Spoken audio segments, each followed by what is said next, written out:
नमस्कार दोस्तों, डिजिटल गुरुकुल में मैं श्रीकांत आप लोग सबका एक बार फिर से स्वागत करता हूं। आपके अपार रिक्वेस्ट से मैं लेके आया हूं वर्ष 2020 की 10 ऐसी महत्वपूर्ण नियुक्तियां जो किसी भी एग्जाम के लिए मोस्ट इंपॉर्टेंट है। ये सारी नियुक्तियां सिलेक्टेड है, मोस्ट इंपॉर्टेंट है किसी भी एग्जाम के लिए। देर न करते हुए सेशन की शुरुआत करते हैं। पहली महत्वपूर्ण नियुक्ति वर्ष 2020 की मध्य प्रदेश के राज्यपाल यानी गवर्नर के रूप में।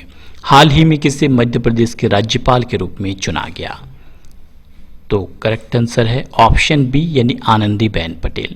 हाल ही में मध्य प्रदेश के पूर्व गवर्नर लालजी टंडन का निधन हो गया। उनके निधन के बाद मध्य प्रदेश के राज्यपाल के रूप में चुना गया आनंदीबेन पटेल को। अच्छा, अगर आपसे पूछा जाए कि आनंदीबेन पटेल क्या किसी और राज्य के भी राज्यपाल है, तो करेक्ट आंसर होगा हाँ, आनंदीबेन पटेल उत्तर प्रदेश की भी राज्यपाल है। यानी अब आनंदीबेन पटेल उत्तर प्रदेश और मध्य प्रदेश दोनों की राज्यपाल होगी। इसके अलावा ऑप्शन में 3 नाम और है, आरिफ मोहम्मद खान, बंडारू दत्तात्रेय और सत्यपाल मलिक। तीनों कौन है? मोस्ट इंपॉर्टेंट, आरिफ मोहम्मद खान केरला के गवर्नर है, बंडारू दत्तात्रेय हिमाचल प्रदेश के गवर्नर और सत्यपाल मलिक ये गोवा के गवर्नर है। अब बात आई है मध्य प्रदेश की, तो एक बार मध्य प्रदेश को रिवाइज कर ले और देखते हैं क्या क्या प्रश्न बन सकते हैं। फटाफट कवर करते हैं मध्य प्रदेश को। मध्य प्रदेश के मुख्यमंत्री हैं शिवराज चौहान, यहाँ की राजधानी है भोपाल, नई यहाँ के गवर्नर बनी है आनंदीबेन पटेल। मध्य प्रदेश के बारे में पूछा जाता है कि भारत का पहला ई वेस्ट क्लिनिक कहाँ खुला, तो मध्य प्रदेश के भोपाल में खोला गया। इसके अलावा पूछा जाता है कि भारत में सबसे ज़्यादा शिशु मृत्यु दर किस राज्य में है, तो मध्य प्रदेश में। खजुराहो का प्रसिद्ध मंदिर कहाँ है, तो मध्य प्रदेश में। और इंदिरा सागर बांध कहाँ पे है, ये भी मध्य प्रदेश के नर्मदा नदी पर बनी है। सबसे ज़्यादा जो प्रश्न पूछे जाते हैं नेशनल पार्क के बारे में। Bandhavgarh national park royal Bengal tiger के लिए फेमस है। कान्हा नेशनल पार्क देश का पहला टाइगर रिजर्व है। रुडयार्ड किपलिंग की जो मशहूर पुस्तक थी जंगल बुक, उसमें इसी रिजर्व के बारे में बताया गया है। Pench National Park, Panna National Park, Satpura National Park, Madhav National Park और Van Vihar National Park, Sanjay National Park, ये सारे कहाँ पे है? मध्य प्रदेश में है। अब ये तो हुई मध्य प्रदेश की बात और मध्य प्रदेश की नई राज्यपाल बनी आनंदीबेन पटेल। अब आपके लिए एक प्रश्न है, आप मुझे बताएंगे कि एक राज्यपाल की नियुक्ति कौन करता है। अगला महत्वपूर्ण प्रश्न आपके सामने मोस्ट इंपॉर्टेंट नियुक्तियों में कि हाल ही में यूपीएससी यानी यूनियन पब्लिक सर्विस कमीशन के नए अध्यक्ष किसे बनाया गया, तो करेक्ट आंसर है ऑप्शन सी यानी प्रदीप कुमार जोशी। हाल ही में यूनियन पब्लिक सर्विस कमीशन के नए अध्यक्ष के रूप में प्रदीप कुमार जोशी को चुना गया। अच्छा, इसके पहले कौन थे? इसके पहले अरविंद सक्सेना जी थे। अरविंद सक्सेना जी की जगह लेंगे प्रदीप कुमार जोशी जी। आपको बता दूं कि प्रदीप कुमार जोशी जी छत्तीसगढ़ और मध्य प्रदेश लोक सेवा आयोग दोनों के अध्यक्ष रह चुके हैं। अब यहाँ पे ऑप्शन में 3 नाम और है, मोस्ट इंपॉर्टेंट नियुक्तियां हैं, थेरी डेलापोर्ट, मार्को स्ट्राजो और अशोक लावासा। ये तीनों कौन है? सबसे पहले थेरी डेलापोर्ट हाल ही में जो विप्रो कंपनी है उसके बीएमडी सीईओ बने हैं। मार्को स्ट्राजो न्यू डेवलपमेंट बैंक के उपाध्यक्ष बने हैं। Ashok Lavasa Asian development bank के वाइस प्रेसिडेंट बने हैं। और हाल ही में प्रदीप कुमार जोशी बने हैं यूपीएससी के अध्यक्ष। यूपीएससी यानी union public service commission, foundation हुई थी 1 अक्टूबर 1926 को, हेडक्वार्टर है नई दिल्ली में। बढ़ते हैं अगले महत्वपूर्ण नियुक्तियों की ओर। तीसरी महत्वपूर्ण नियुक्ति है हाल ही में भारत के अगले नियंत्रक और महालेखा परीक्षक कौन बने हैं। याद रखिए मोस्ट इंपॉर्टेंट नियुक्ति है ये।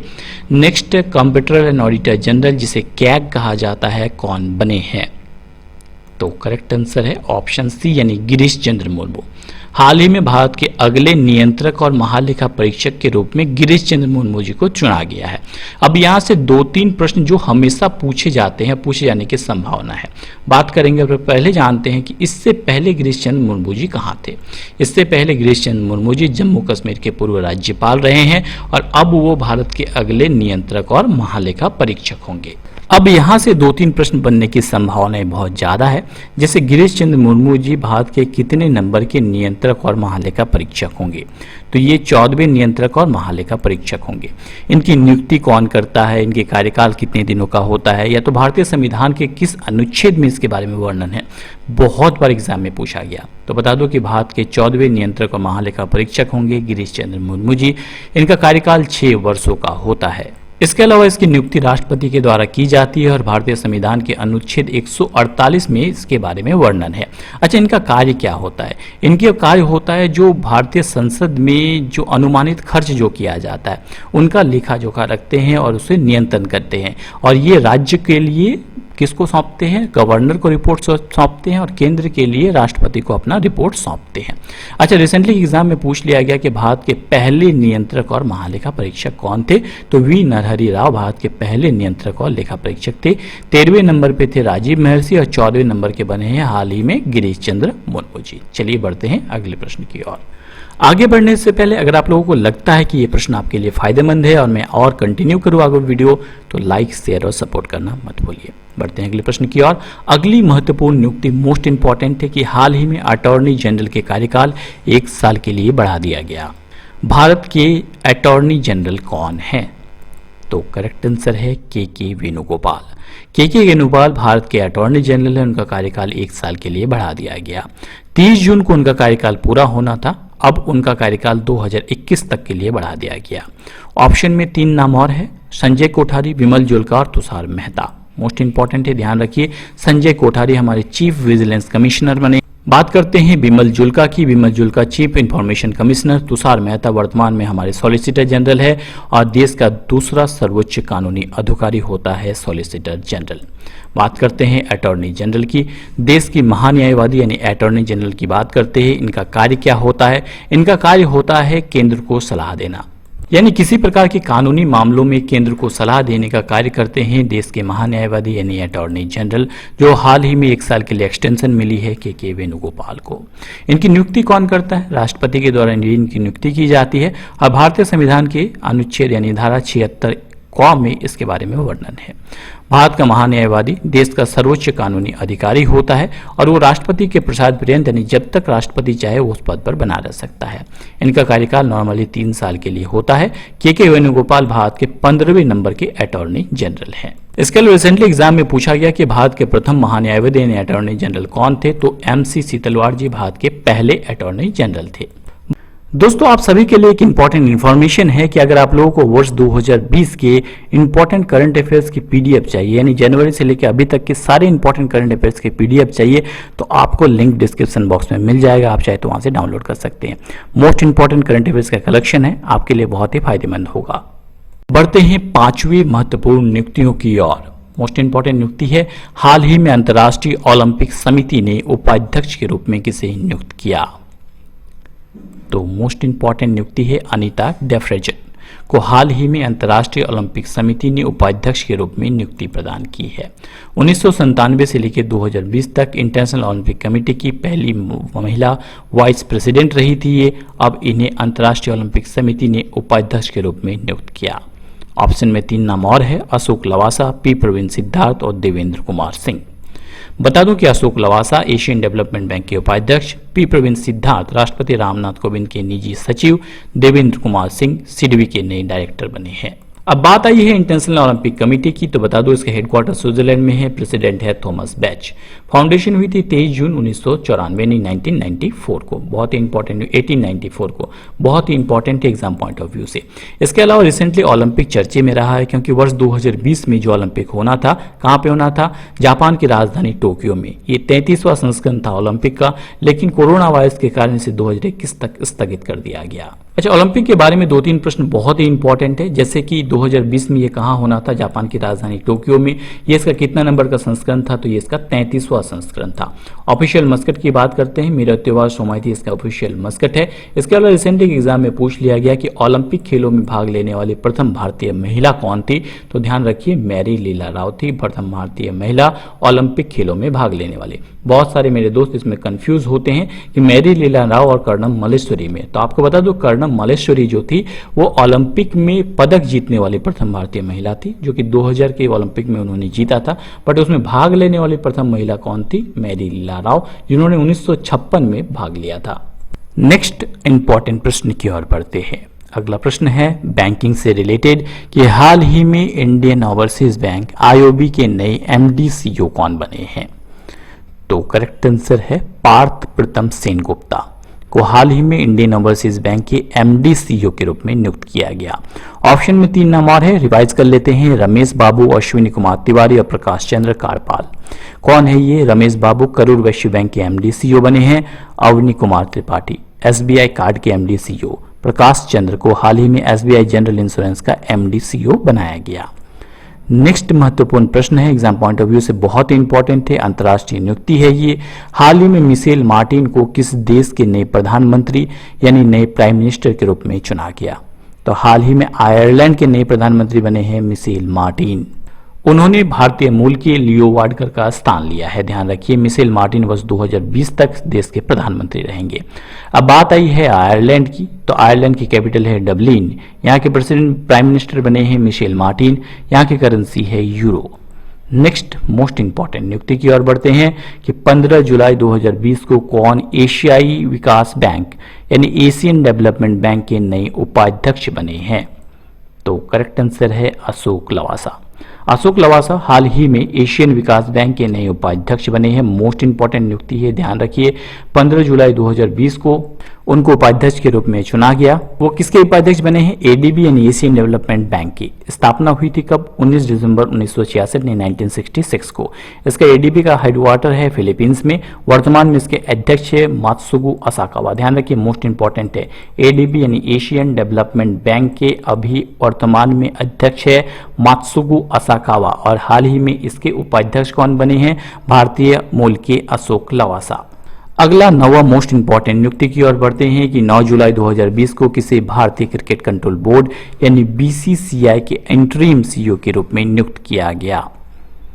तो करेक्ट आंसर है हेमांग अमीन। हेमांग अमीन बीसीसीआई यानी भारतीय क्रिकेट कंट्रोल बोर्ड के नए सीईओ होंगे। अच्छा, इसके पहले सीईओ कौन थे? इसके पहले सीईओ थे राहुल जौहरी। राहुल जौहरी का स्थान लेंगे कौन? हेमांग अमीन। बहुत ही इंपॉर्टेंट है। अब बात आई है बीसीसीआई की। जो इंडिया में जो क्रिकेट होती है उसे कंट्रोल करती है बीसीसीआई, जो कि अंतर्राष्ट्रीय जो भी क्रिकेट होती है उसे क्रिकेट करती है कौन कंट्रोल करती है? आईसीसी। जैसे अगर कोई वर्ल्ड कप होती है तो उसे आईसीसी कंट्रोल करेगी, बट कोई घरेलू टूर्नामेंट होती है भारत की ओर से तो उसे बीसीसीआई कंट्रोल करेगी। बीसीसीआई की बात करते हैं, इसके प्रेसिडेंट है सौरभ गांगुली, सेक्रेटरी है जय शाह, हेडक्वार्टर मुंबई में है और इसका फाउंडेशन हुआ था दिसंबर 1928 को। अच्छा, एग्जाम के लिए एक मोस्ट इंपॉर्टेंट प्रश्न क्रिकेट से संबंधित यानी next world cup cricket mains world cup कब होगा? 2023 में होगा। और कहाँ होगा? हमारे देश भारत में होगा। इसे ऑर्गेनाइज कौन करेगी? आईसीसी यानी इंटरनेशनल क्रिकेट काउंसिल करेगी। इसके सीईओ है मनु सानी, हेडक्वार्टर यूएई में है। इसके चेयरमैन है इमरान ख्वाजा, इंटरिम चेयरमैन है। फाउंडेशन हुई थी 15 जून 1909 को। नेक्स्ट मोस्ट इंपॉर्टेंट नियुक्ति की ओर बढ़ते हैं कि हाल ही में किसे बाप्टा का नया अध्यक्ष नियुक्त किया गया? तो करेक्ट आंसर है ऑप्शन बी यानी कृष्णेंदु मजूमदार। हाल ही में बाप्टा के अध्यक्ष के रूप में कृष्णेंदु मजूमदार को चुना गया है। बात करते हैं बाप्टा की। कृष्णेंदु मजूमदार पहले अश्वेत व्यक्ति हैं जिन्हें 73 साल के इतिहास में बाप्टा के अध्यक्ष के रूप में चुना गया। Most important exam point of view से। अब जब बात आई है बाप्टा की, बाप्टा का फुल फॉर्म है ब्रिटिश एकेडमी फिल्म अवार्ड। हाल ही में 73वां एडिशन हुआ फरवरी 2020 में। कहाँ पे हुआ आयोजित? लंदन में आयोजित हुआ, जिसमें बेस्ट फिल्म का अवार्ड मिला 1970 को। लीडिंग एक्ट्रेस का अवार्ड मिला रेनी जेवलगर को उनकी जूडी मूवी के लिए। लीडिंग एक्टर का अवार्ड मिला यानी बेस्ट एक्टर का अवार्ड मिला वाकिन फिनिक्स को उनकी जोकर मूवी के लिए। और बेस्ट फिल्म का अवार्ड मिला गियर अंग्रेजी भाषा में पैरासाइट मूवी को। बेस्ट डायरेक्टर का अवार्ड मिला सैम मेंडिस को 1970 के लिए। बहुत ही इंपॉर्टेंट है एग्जाम पॉइंट ऑफ व्यू से। अब यहाँ पे ऑप्शन में 3 नाम और है, जयदीप मजूमदार, जयदीप सरकार और गायत्री कुमार। कवर कर लेते हैं। जयदीप मजूमदार को हाल ही में ऑस्ट्रिया में भारतीय राजदूत नियुक्त किया गया। कृष्णेंदु मजूमदार बाप्टा के नए अध्यक्ष, जयदीप सरकार लेसोथो में भारतीय राजदूत और गायत्री कुमार ब्रिटेन में भारतीय उच्चायुक्त यानी हाई कमिश्नर नियुक्त किए गए हैं। लास्ट बट मोस्ट इंपॉर्टेंट एक बोनस आपके लिए कि हाल ही में ट्विटर ने किसी बोर्ड का नया अध्यक्ष नियुक्त किया। बहुत इंपॉर्टेंट नियुक्ति है। ट्विटर सोशल मीडिया में बहुत ही चर्चे में रही है। पैट्रिक पिचेट। पैट्रिक पिचेट को हाल ही में ट्विटर ने बोर्ड का नया अध्यक्ष नियुक्त किया है। गूगल के पूर्व सीएफओ रह चुके पैट्रिक को नया अध्यक्ष नियुक्त किया गया। ट्विटर में पहला ऐसा मौका है जब कोई बाहरी व्यक्ति को बोर्ड की अध्यक्षता दी गई। ऑप्शन में 3 नाम और है, मार्को स्ट्राइजो, थीरी डेलापोर्ट और कार्मेन रेनहार्ट। ये कौन है? Marco Straizo new development bank के अध्यक्ष हैं। न्यू डेवलपमेंट बैंक का हेडक्वार्टर कहाँ पे है? चाइना में है। प्रेसिडेंट केवी कामत है। थेरी डेलापोर्ट की बात करते हैं, विप्रो के एमडी सीईओ हैं। विप्रो के ऑनर हैं अजीम प्रेम जी और इसके सीईओ हैं अब्दुली नेमुचवाला। बहुत इंपॉर्टेंट है। बात करते हैं कार्मेल रेडहार्ट की, ये वर्ल्ड बैंक के चीफ इकोनॉमिस्ट बनी है। हेडक्वार्टर बात करते हैं कहाँ पे है, किसका, वर्ल्ड बैंक के हेडक्वार्टर है यूएस में। इसके प्रेसिडेंट है डेविड मालपास। अब बात आई है ट्विटर की, क्योंकि ट्विटर ने ही हाल ही में बोर्ड का नया अध्यक्ष बनाया है, किसे, पैट्रिक पिचेट को। तो ट्विटर के बारे में बात करते हैं, अमेरिकन कंपनी है। सीईओ के बारे में बहुत बार पूछा जाता है। ट्विटर के सीईओ है जैक डॉर्सी। 21 मार्च 2006 को इसका फाउंडेशन हुआ था। हेडक्वार्टर कैलिफोर्निया यूएस में है। दोस्तों आज के लिए इतना ही, जल्द ही लौटेंगे नई वीडियो नई नॉलेज के साथ। अगर आप लोगों को लगता है कि ये वीडियो आपके लिए फायदेमंद है तो लाइक शेयर और सपोर्ट करना मत भूलिए, ताकि मेरी मेहनत सार्थक हो और आपको और अच्छी वीडियोस मैं ला के प्रोवाइड कर सकूं। आपके लिए आज का क्विज का प्रश्न है कि हाल ही में किसे भारत के अगले नियंत्रक और महालेखा परीक्षक यानी कंप्यूटर एंड ऑडिटर जनरल के रूप में नियुक्त किया गया, राजेश भूषण, राजेश कुमार, गिरीश चंद्र मुर्मू या दिलीप ओमान। आपको इसका उत्तर कमेंट कर बताना है, क्योंकि मैंने अभी फटाफट बताया आपको, सभी चीजें क्लियर की। आई होप आप सब इसका उत्तर कर पाएंगे। जल्द ही लौटेंगे नई वीडियो नए नॉलेज के साथ। तब तक हंसते रहिए, मुस्कुराते रहिए। Thanks for watching my video. जय हिंद, जय भारत दोस्तों। इसके अलावा अगर आपको वर्ष 2020 की इंपॉर्टेंट करंट अफेयर्स की पीडीएफ चाहिए तो आपको करंट इसका लिंक डिस्क्रिप्शन बॉक्स में मिल जाएगा। जनवरी से लेकर अगस्त तक की सारी पीडीएफ आपको डिस्क्रिप्शन बॉक्स में मिल जाएगी। आप चाहे तो उसे डाउनलोड कर सकते हैं। Thanks for watching my video. जय हिंद, जय भारत।